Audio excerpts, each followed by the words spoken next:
తెలంగాణ మాజీ CM BRS అధినేత కేసీఆర్కు సెంటిమెంట్ చాలా ఎక్కువ. ఆయన హేతువాది అయినా ఎక్కడా చెప్పుకోలేదు. అయితే గీతే కమ్యూనిస్టు భావజాలం కొంతమేరకు ఉన్నా అవి ఆయన సెంటిమెంట్కు అడ్డం కూడా కాలేదు. నుదుటిన బొట్టు పెట్టిన, ఎన్నికల సమయంలో యాగాలు చేసిన ఆయన సెంటిమెంట్ స్పష్టంగా కనిపిస్తుంది. ఒక ఎన్నికల సమయం అనే కాదు, అసలు ఆది నుంచి కూడా సెంటిమెంట్కు పెద్దపీట వేశారు. ఏ కార్యక్రమం ప్రారంభించాలన్నా ఒకటికి రెండు సార్లు పండితులను మార్చి ముహూర్తాలు ఫిక్స్ చేయించారన్న చర్చ కూడా గతంలో ఉంది. కాళేశ్వరం భూమి పూజకు కాకినాడ పండితులతోనే కాకుండా ఇతర రాష్ట్రాలకు చెందిన పండితులతోనూ ముహూర్తం పెట్టించారు.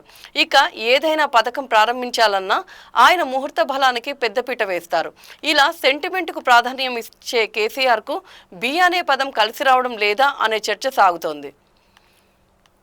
తెలంగాణ రాష్ట్ర సమితి పార్టీని భారత రాష్ట్ర సమితిగా మార్చిన దరిమిల టీఆర్ఎస్ కాస్త బీఆర్ఎస్ అయింది. మరక మంచిదే అన్న యాడ్ ప్రకారం మార్పు మంచిదే అనుకుందాం. కానీ ఆ తర్వాత రాజకీయంగా జరుగుతున్న పరిణామాలను గమనిస్తే టీ కాస్త బీగా మారిన తర్వాత కేసీఆర్ గ్రాఫ్ పడిపోతూ వచ్చింది. ఇది వాస్తవం. 2001లో టీఆర్ఎస్ ఏర్పాటు చేశాక కేసీఆర్ గ్రాఫ్ అమాంతం పెరిగింది. ఆయనను అనతి కాలంలోనే ముఖ్యమంత్రి అయ్యేలా చేసింది. ఇక 2022 అక్టోబరులో రెండోసారి అధికారంలోకి వచ్చాక టీఆర్ఎస్ను కాస్త బీఆర్ఎస్ చేశాక అనతి కాలంలో జారుబండపై కుస్తీలు పట్టే పరిస్థితి ఏర్పడింది. మొత్తం వివరణ కన్నా కొన్ని కీలక పాయింట్లు చూస్తే కేసీఆర్ ఎంత వేగంగా గ్రాఫ్ను పోగొట్టుకున్నారో తెలుస్తుంది. అయితే ఇది బీఆర్ఎస్గా మార్పు జరిగిన తర్వాతే జరిగిన పరిణామం కాబట్టి కేసీఆర్కు బి అనే అక్షరం కలిసి రాలేదన్న వాదన ఆయన వర్గంలో వినిపిస్తోంది. బీఆర్ఎస్ ఏర్పడిన ఏడాది కాలంలోనే అధికారం కోల్పోయారు. బీఆర్ఎస్తో జాతీయ రాజకీయాలు చేయాలని అనుకుని ప్రాంతీయ స్థాయికి పరిమితమయ్యారు.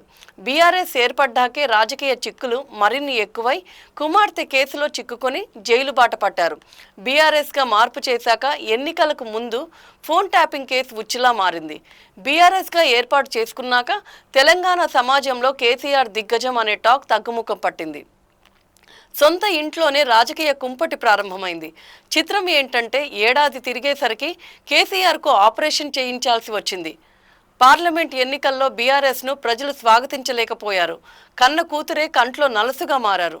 కొసమేర్పు ఏంటంటే ఇవన్నీ యాదృచ్ఛికాలో లేక కోరి చేసుకున్నవో ఏదైనా కూడా బీఆర్ఎస్ అనే పేరు మార్పు తర్వాత జరిగిన పరిణామాలు కావడంతో కేసీఆర్ అనుచరులు సెంటిమెంట్కు ముడిపెడుతున్నారు. మరిన్ని అప్డేట్స్ కోసం చూస్తూనే ఉండండి E6 టీవీ.